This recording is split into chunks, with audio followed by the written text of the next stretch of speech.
El conflicto de los siglos, capítulo 26. Los Estados Unidos en la profecía. Fue abierto el templo de Dios en el cielo, y fue vista en su templo el arca de su pacto. El arca del pacto de Dios está en el lugar santísimo, en el segundo departamento del santuario. En el servicio del tabernáculo terrenal, que servía de mera representación y sombra de las cosas celestiales, este departamento solo se abría en el gran día de las expiaciones para la purificación del santuario. Por consiguiente, la proclamación de que el templo de Dios fue abierto en el cielo y fue vista el arca de su pacto, indica que el lugar santísimo del santuario celestial fue abierto en 1844, cuando Cristo entró en él para consumar la obra final de la expiación. Los que por fe siguieron a su gran sumo sacerdote, cuando dio principio a su ministerio en el lugar santísimo, contemplaron el arca de su pacto. Habiendo estudiado el asunto del santuario, llegaron a entender el cambio que se había realizado en el ministerio del Salvador, y vieron que éste estaba entonces oficiando como intercesor ante el arca de Dios, y ofrecía su sangre en favor de los pecadores. El arca que estaba en el tabernáculo terrenal contenía las 2 tablas de piedra en que estaban inscritos los preceptos de la ley de Dios. El arca era un mero receptáculo de las tablas de la ley, y era esta ley divina la que le daba su valor y su carácter sagrado a aquella. Cuando fue abierto el templo de Dios en el cielo, se vio el arca de su pacto. En el lugar santísimo, en el santuario celestial, es donde se encuentra inviolablemente encerrada la ley divina, la ley promulgada por el mismo Dios entre los truenos del Sinaí y escrita con su propio dedo en las tablas de piedra. La ley de Dios que se encuentra en el santuario celestial es el gran original del que los preceptos grabados en las tablas de piedra y consignados por Moisés en el Pentateuco eran copia exacta. Los que llegaron a comprender este punto importante fueron inducidos a reconocer el carácter sagrado e invariable de la ley divina. Comprendieron mejor que nunca la fuerza de las palabras del Salvador. Hasta que pasen el cielo y la tierra, ni siquiera una jota ni un tilde pasará de la ley. Como la ley de Dios es una revelación de su voluntad, un trasunto de su carácter debe permanecer para siempre, como testigo fiel en el cielo. Ni un mandamiento ha sido anulado, ni un punto, ni un tilde ha sido cambiados. Dice el salmista: «Hasta la eternidad, oh Jehová, tu palabra permanece en el cielo. Seguros son todos sus preceptos, establecidos para siempre jamás». En el corazón mismo del Decálogo se encuentra el 4º mandamiento, tal cual fue proclamado originalmente. «Acordarte has del día del sábado, para santificarlo.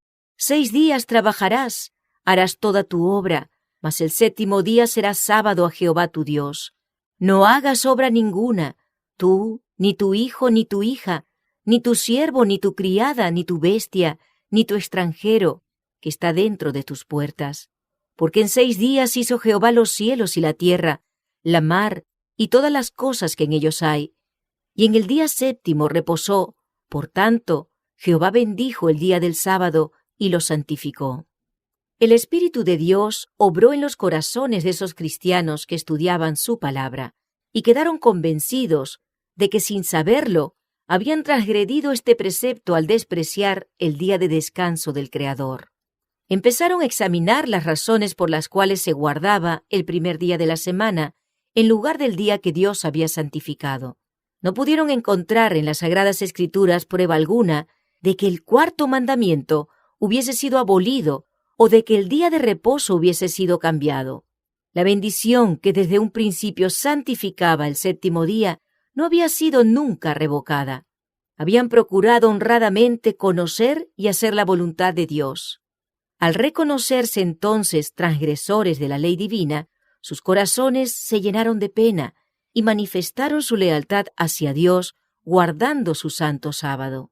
Se hizo cuanto se pudo por conmover su fe.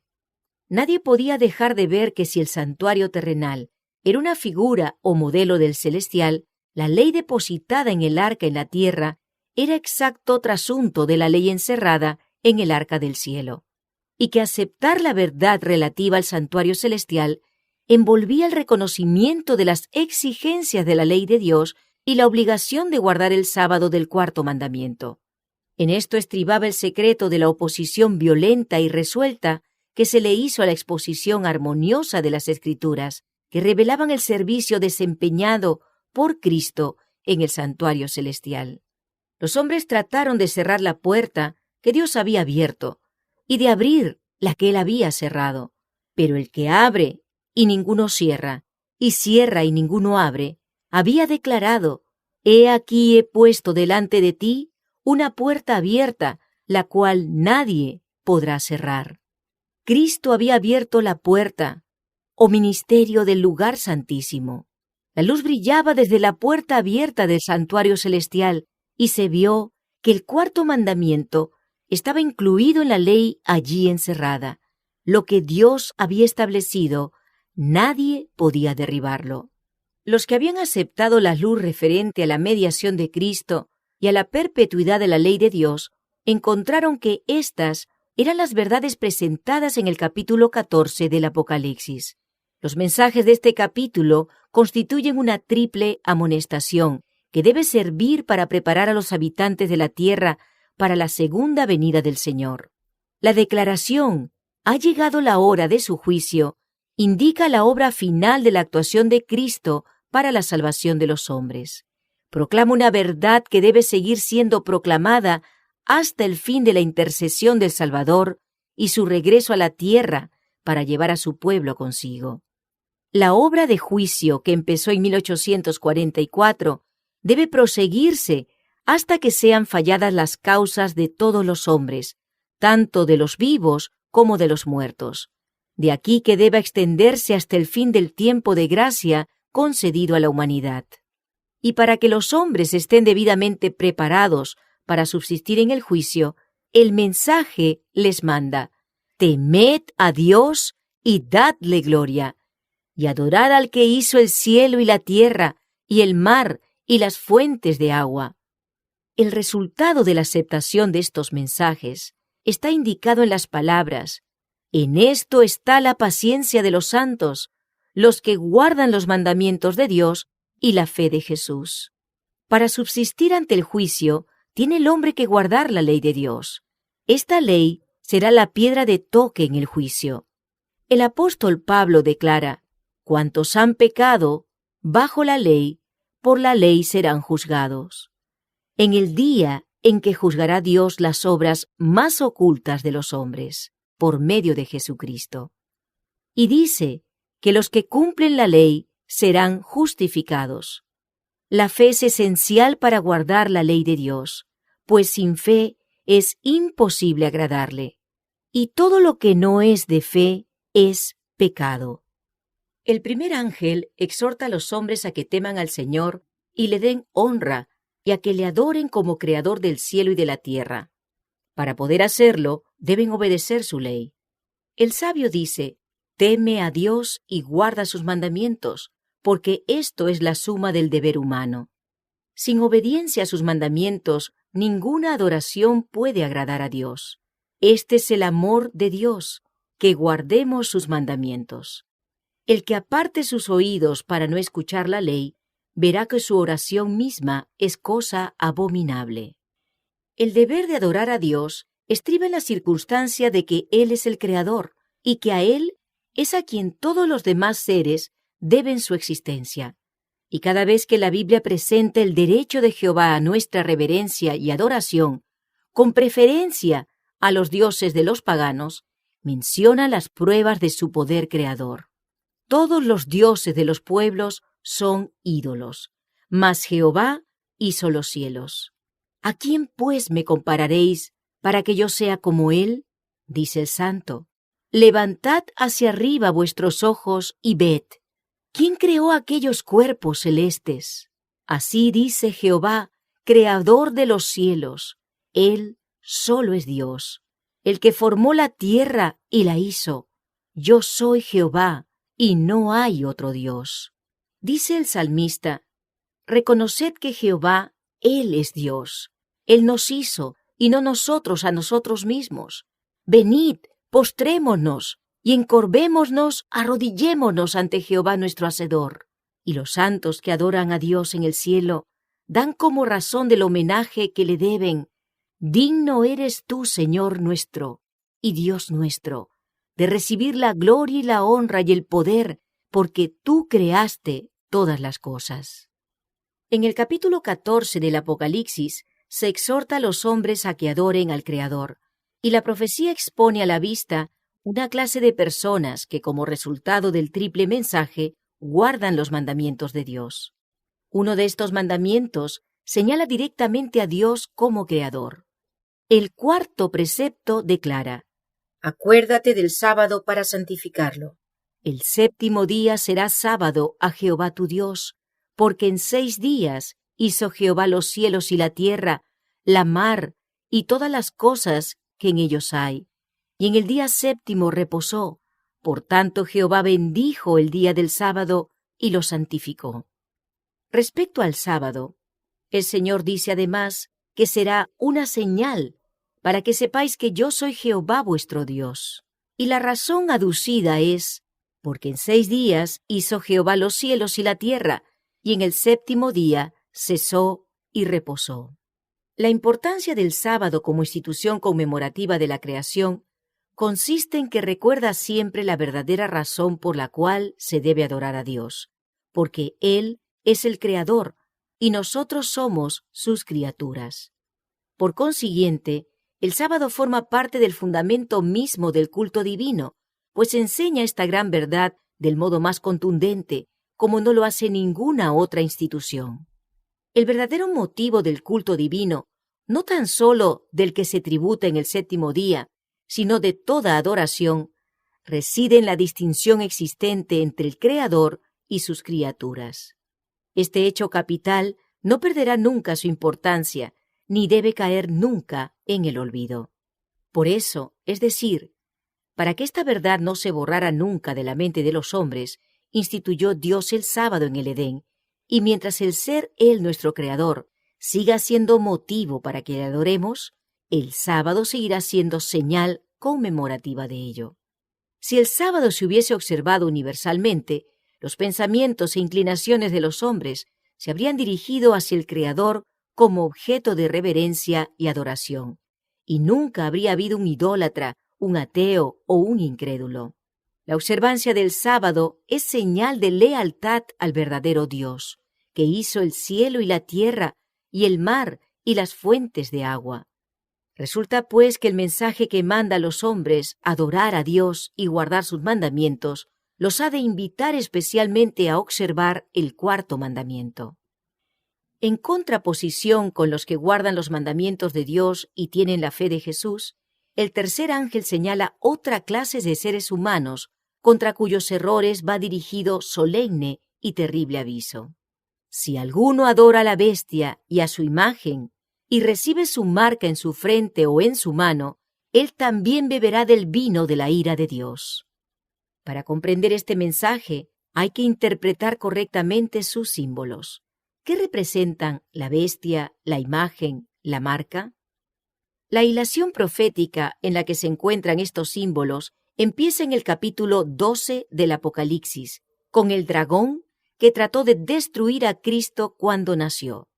En dicho capítulo vemos que el dragón es Satanás.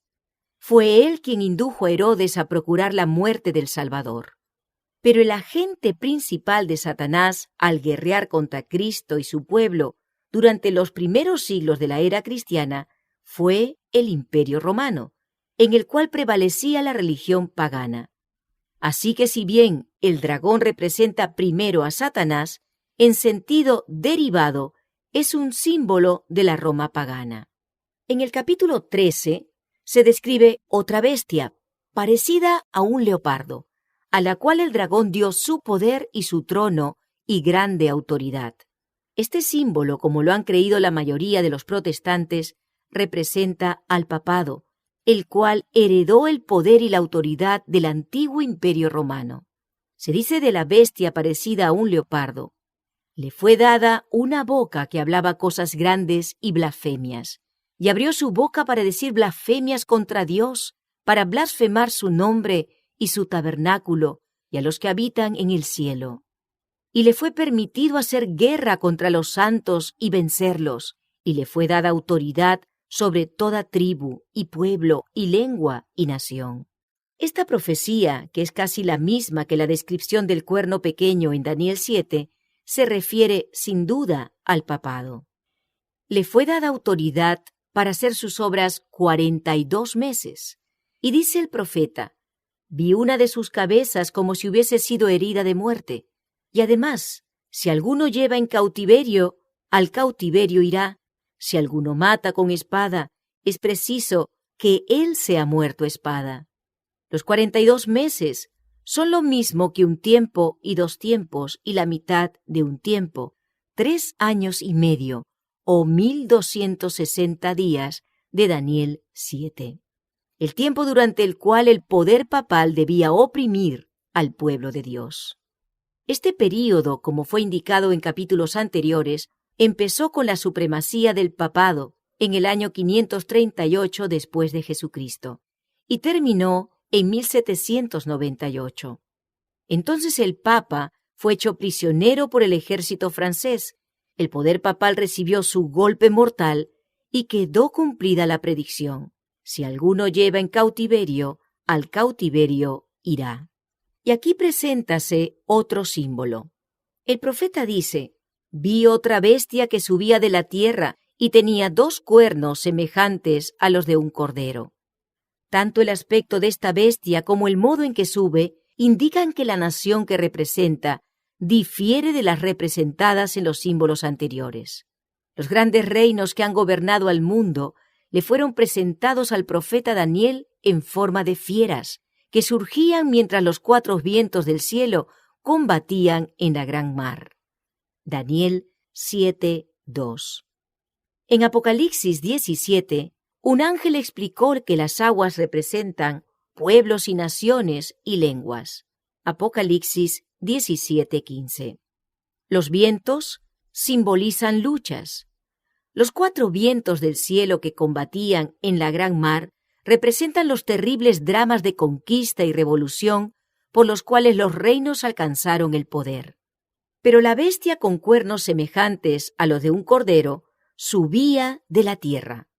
En lugar de derribar a otras potencias para establecerse, la nación así representada debe subir en territorio hasta entonces desocupado y crecer gradual y pacíficamente. No podía, pues, subir entre las naciones populosas y belicosas del viejo mundo, ese mar turbulento de pueblos y muchedumbres y naciones y lenguas. Hay que buscarla en el continente occidental.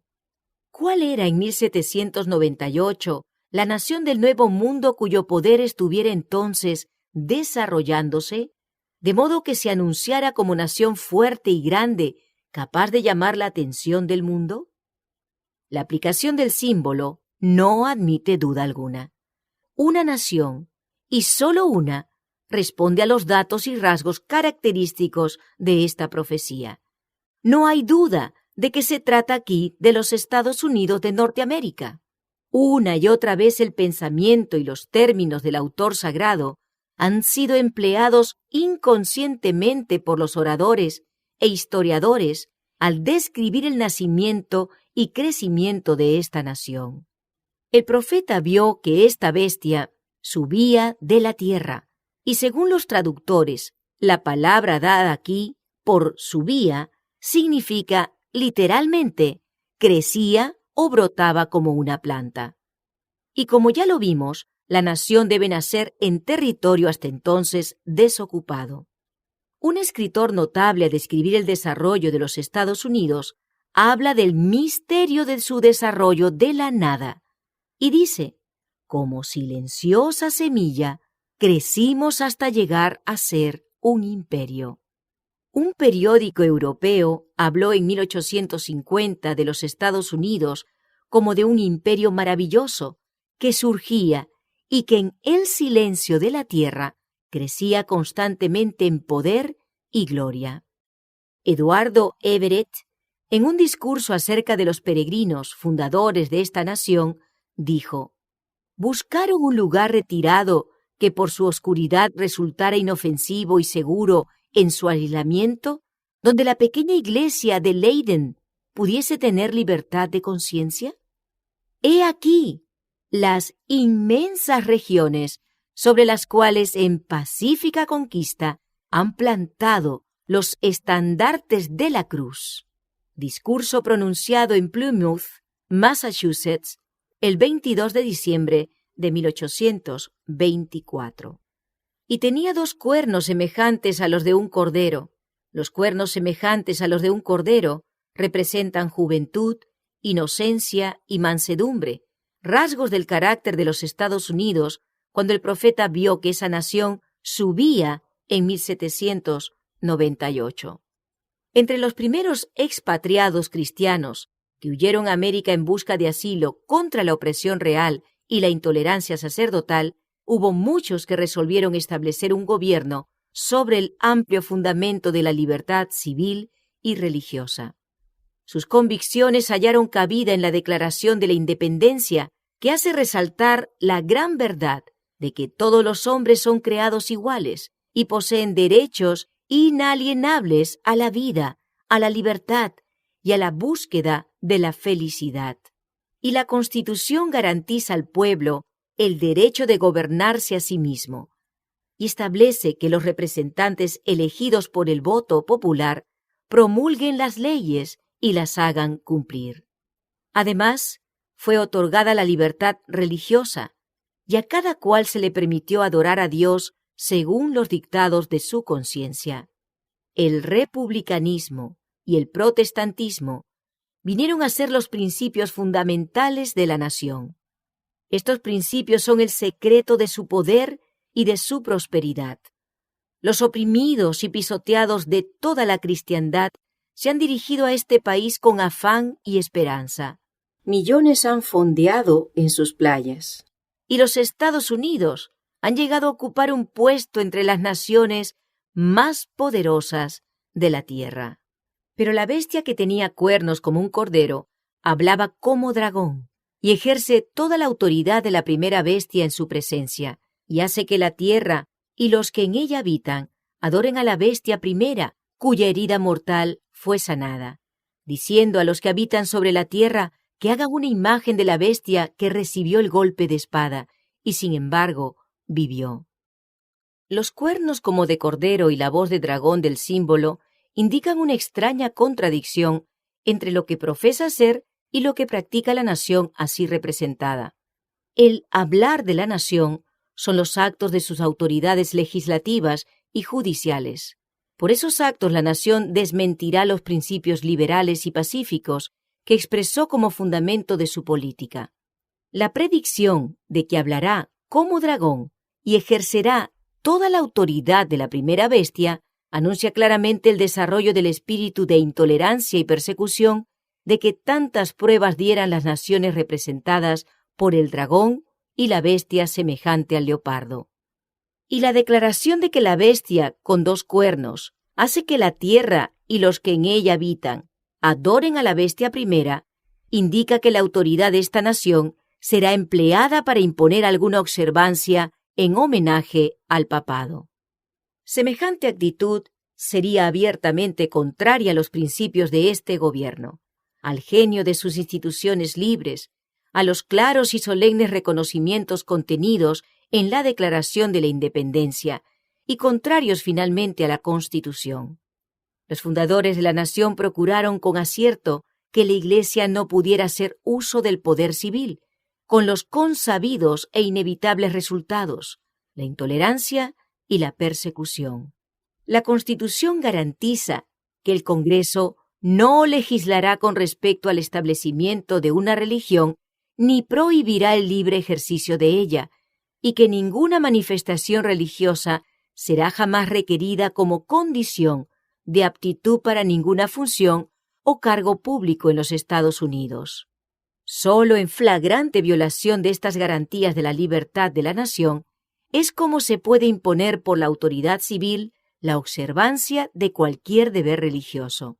Pero la inconsecuencia de tal procedimiento no es mayor que lo representado por el símbolo. es la bestia con cuernos semejantes a los de un cordero, que profesa ser pura, mansa, inofensiva y que habla como un dragón. Diciendo a los que habitan sobre la tierra que hagan una imagen de la bestia, aquí tenemos presentada a las claras una forma de gobierno en el cual el poder legislativo descansa en el pueblo, y ello prueba que los Estados Unidos de Norteamérica constituyen la nación señalada por la profecía. Pero, ¿qué es la imagen de la bestia? ¿Y cómo se la formará? La imagen es hecha por la bestia de 2 cuernos, y es una imagen de la primera bestia. Así que para saber a qué se asemeja la imagen y cómo será formada, debemos estudiar los rasgos característicos de la misma bestia, el papado. Cuando la iglesia primitiva se corrompió al apartarse de la sencillez del Evangelio y al aceptar costumbres y ritos paganos, perdió el espíritu y el poder de Dios. Y para dominar las conciencias, buscó el apoyo del poder civil. El resultado fue el papado, es decir, una iglesia que dominaba el poder del Estado y se servía de él para promover sus propios fines y especialmente para extirpar la herejía. Para que los Estados Unidos formen una imagen de la bestia, el poder religioso debe dominar de tal manera al gobierno civil que la autoridad del Estado sea empleada también por la Iglesia para cumplir sus fines. Siempre que la Iglesia alcanzó el poder civil, lo empleó para castigar a los que no admitían todas sus doctrinas. Las iglesias protestantes que siguieron las huellas de Roma, al aliarse con los poderes mundanos, manifestaron el mismo deseo de restringir la libertad de conciencia. Ejemplo de esto lo tenemos en la larga persecución de los disidentes por la Iglesia de Inglaterra. Durante los siglos XVI y XVII, miles de ministros no conformistas fueron obligados a abandonar sus iglesias, y a muchos pastores y feligreses se les impusieron multas, encarcelamientos, torturas y el martirio. Fue la apostasía lo que indujo a la iglesia primitiva a buscar la ayuda del gobierno civil, y esto preparó el camino para el desarrollo del papado, simbolizado por la bestia. San Pablo lo predijo al anunciar que vendría la apostasía y sería revelado el hombre de pecado. De modo que la apostasía en la iglesia preparará el camino para la imagen de la bestia. La Biblia declara que antes de la venida del Señor habrá un estado de decadencia religiosa análoga a la de los primeros siglos. En los postreros días vendrán tiempos peligrosos, porque los hombres serán amadores de sí mismos, amadores del dinero, jactanciosos, soberbios, blasfemos, desobedientes a sus padres, ingratos, impíos, sin afecto natural, implacables, calumniadores, incontinentes, fieros, aborrecedores de los que son buenos, traidores, protervos, hinchados de orgullo, amadores de los placeres, más bien que amadores de Dios, teniendo la forma de la piedad, mas negando el poder de ella. Empero el Espíritu dice expresamente que en tiempos venideros algunos se apartarán de la fe, prestando atención a espíritus seductores y a enseñanzas de demonios. Satanás obrará con todo poder y con señales y con maravillas mentirosas y con todo el artificio de la injusticia. Y todos los que no admitieron el amor de la verdad para que fuesen salvos, serán dejados para que acepten operación de error a fin de que crean a la mentira. Cuando se haya llegado a este estado de impiedad, se verán los mismos resultados que en los primeros siglos. Muchos consideran la gran diversidad de creencias en las iglesias protestantes como prueba terminante de que nunca se procurará asegurar una uniformidad forzada. Pero desde hace años se viene notando entre las iglesias protestantes un poderoso y creciente sentimiento en favor de una unión, basada en puntos comunes de doctrina. Para asegurar tal unión, debe necesariamente evitarse toda discusión de asuntos en los cuales no todos están de acuerdo, por importantes que sean desde el punto de vista bíblico. Carlos Beecher, en un sermón predicado en 1846, declaró que el pastorado de las denominaciones evangélicas protestantes no está formado solo bajo la terrible presión del mero temor humano, sino que vive y se mueve y respira en una atmósfera radicalmente corrompida y que apela a cada instante al elemento más bajo de su naturaleza para tapar la verdad y doblar la rodilla ante el poder de la apostasía. ¿No pasó así con la Iglesia romana? ¿No estamos reviviendo su vida? ¿Y qué es lo que vemos por delante? Otro concilio general, una convención mundial, alianza evangélica y credo universal. Sermón, The Bible, a Sufficient Creed, pronunciado en Fort Wayne, Indiana, el 22 de febrero de 1846. Cuando se haya logrado esto, en el esfuerzo para asegurar completa uniformidad, solo faltará un paso para apelar a la fuerza. Cuando las iglesias principales de los Estados Unidos, uniéndose en puntos comunes de doctrina, influyan sobre el Estado para que imponga los decretos y las instituciones de ellas, entonces la América protestante habrá formado una imagen de la jerarquía romana y la inflicción de penas civiles contra los disidentes vendrá de por sí sola. La bestia de dos cuernos hace que todos, pequeños y grandes, así ricos como pobres, así libres como esclavos, tengan una marca sobre su mano derecha o sobre su frente, y que nadie pueda comprar o vender, sino aquel que tenga la marca, es decir, el nombre de la bestia o el número de su nombre. La amonestación del tercer ángel es: si alguno adora a la bestia y a su imagen, y recibe su marca en su frente o en su mano, él también beberá del vino de la ira de Dios. La bestia mencionada en este mensaje, cuya adoración es impuesta por la bestia de dos cuernos, es la primera bestia, o sea, la bestia semejante a un leopardo de Apocalipsis 13, el papado. La imagen de la bestia representa la forma de protestantismo apóstata que se desarrollará cuando las iglesias protestantes busquen la ayuda del poder civil para la imposición de sus dogmas. Queda aún por definir lo que es la marca de la bestia. Después de amonestar contra la adoración de la bestia y de su imagen, la profecía dice: aquí está la paciencia de los santos, aquí están los que guardan los mandamientos de Dios y la fe de Jesús. En vista de que los que guardan los mandamientos de Dios están puestos así, en contraste con los que adoran la bestia y su imagen y reciben su marca, se deduce que la observancia de la ley de Dios, por una parte, y su violación por la otra, establecen la distinción entre los que adoran a Dios y los que adoran a la bestia. El rasgo más característico de la bestia, y por consiguiente de su imagen, es la violación de los mandamientos de Dios. Daniel dice del cuerno pequeño, o sea, del papado: pensará en mudar los tiempos y la ley. Daniel 7:25. Y San Pablo llama al mismo poder el hombre de pecado, que había de ensalzarse sobre Dios.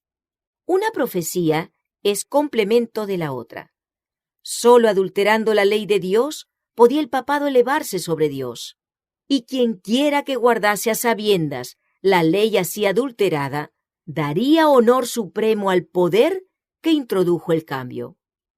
Tal acto de obediencia a las leyes papales sería señal de sumisión al Papa en lugar de sumisión a Dios. El papado intentó alterar la ley de Dios.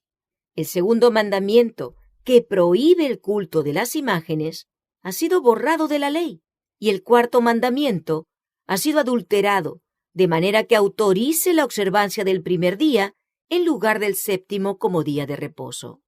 Pero los papistas aducen para justificar la supresión del segundo mandamiento que éste es inútil, puesto que está incluido en el primero, y que ellos dan la ley tal cual Dios tenía propuesto que fuese entendida.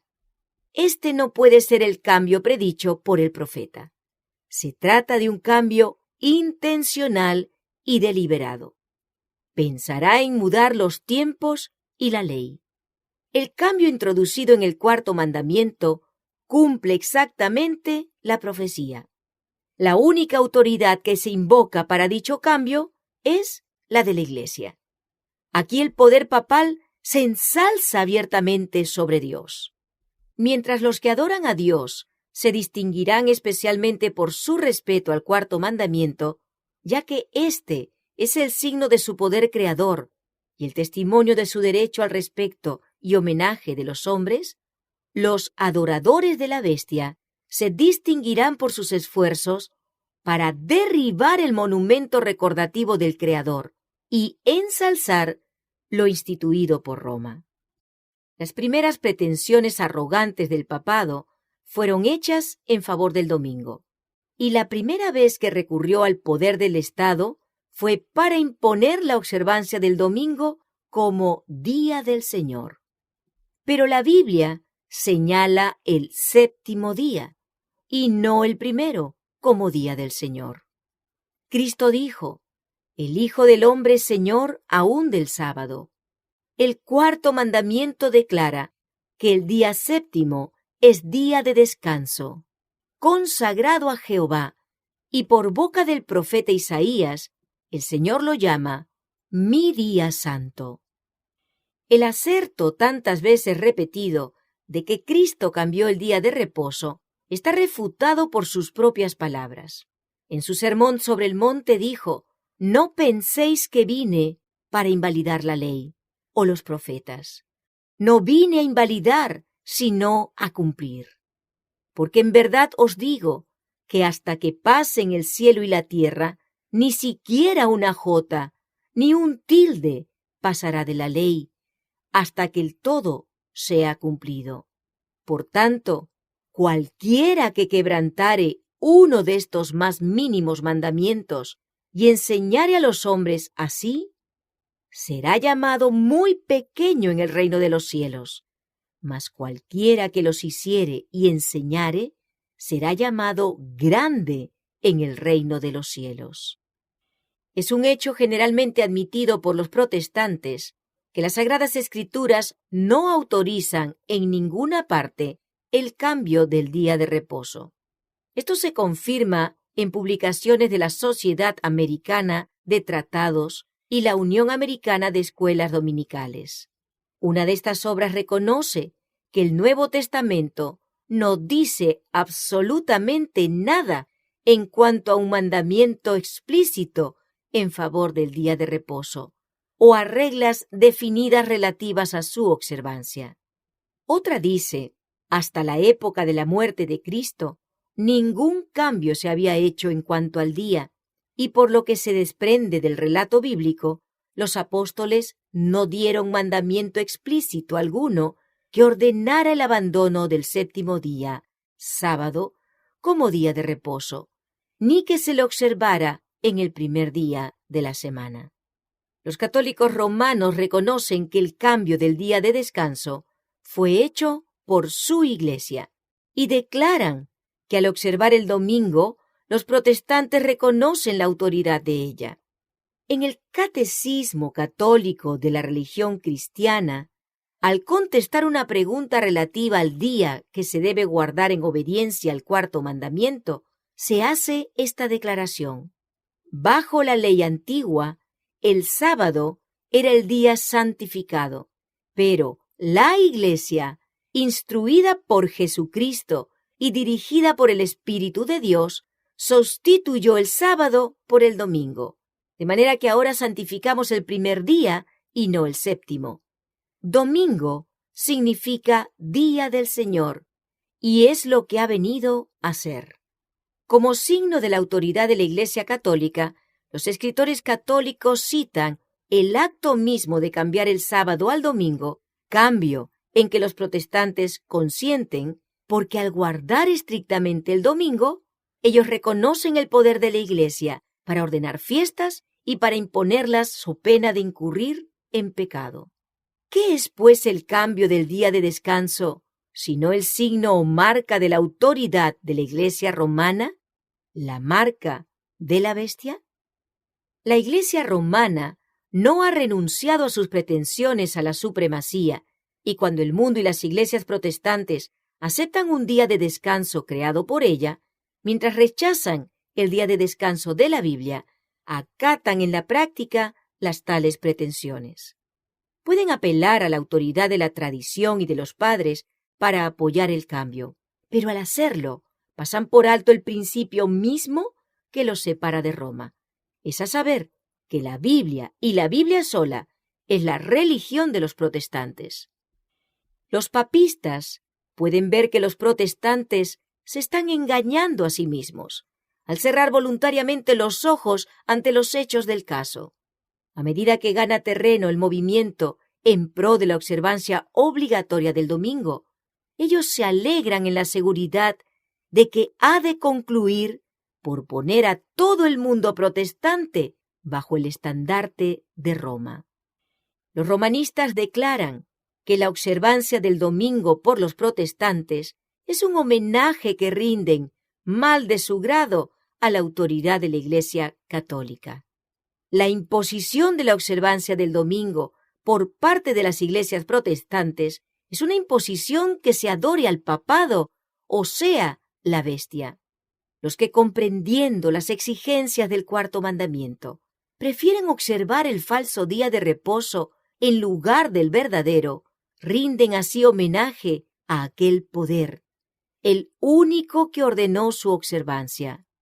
Pero por el mismo hecho de imponer un deber religioso con ayuda del poder secular, las mismas iglesias estarían elevando una imagen a la bestia. De aquí que la imposición de la observancia del domingo en los Estados Unidos equivaldría a imponer la adoración de la bestia y de su imagen. Pero los cristianos de las generaciones pasadas observaron el domingo, creyendo guardar así el día de descanso bíblico. Y ahora hay verdaderos cristianos en todas las iglesias, sin exceptuar la católica romana, que creen honradamente que el domingo es el día de reposo divinamente instituido. Dios acepta su sinceridad de propósito y su integridad. Pero cuando la observancia del domingo sea impuesta por la ley y que el mundo sea ilustrado respecto a la obligación del verdadero día de descanso, entonces el que transgrediere el mandamiento de Dios para obedecer un precepto que no tiene mayor autoridad que la de Roma, honrará con ello al papado por encima de Dios. Rendirá homenaje a Roma y al poder que impone la institución establecida por Roma. Adorará a la bestia y su imagen. Cuando los hombres rechacen entonces la institución que Dios declaró ser el signo de su autoridad y honren en su lugar lo que Roma escogió como signo de su supremacía, ellos aceptarán de hecho el signo de la sumisión a Roma, la marca de la bestia. Y sólo cuando la cuestión haya sido expuesta así a las claras ante los hombres, y ellos hayan sido llamados a escoger entre los mandamientos de Dios y los mandamientos de los hombres, será cuando los que perseveren en la transgresión recibirán la marca de la bestia. La más terrible amenaza que haya sido jamás dirigida a los mortales se encuentra contenida en el mensaje del tercer ángel. Debe ser un pecado horrendo el que atrae la ira de Dios sin mezcla de misericordia. Los hombres no deben ser dejados en la ignorancia tocante a esta importante cuestión. La amonestación contra este pecado debe ser dada al mundo antes que los juicios de Dios caigan sobre él, para que todos sepan por qué deben consumarse y para que tengan oportunidad para librarse de ellos. La profecía declara que el primer ángel hará su proclamación a cada nación y tribu y lengua y pueblo. El aviso del tercer ángel, que forma parte de ese triple mensaje, no tendrá menos alcance. La profecía dice de él que será proclamado en alta voz por un ángel que vuele por medio del cielo y llamará la atención del mundo. Al final de la lucha, toda la cristiandad quedará dividida en dos grandes categorías: la de los que guardan los mandamientos de Dios y la fe de Jesús, y la de los que adoran la bestia y su imagen y reciben su marca. Si bien la Iglesia y el Estado se unirán para obligar a todos, pequeños y grandes, así ricos como pobres, así libres como esclavos, a que tengan la marca de la bestia, el pueblo de Dios no la tendrá. El profeta de Patmos vio que los que habían salido victoriosos de la prueba de la bestia y de su imagen y del número de su nombre, estaban sobre aquel mar de vidrio, teniendo arpas de Dios, y cantaban el cántico de Moisés y del Cordero.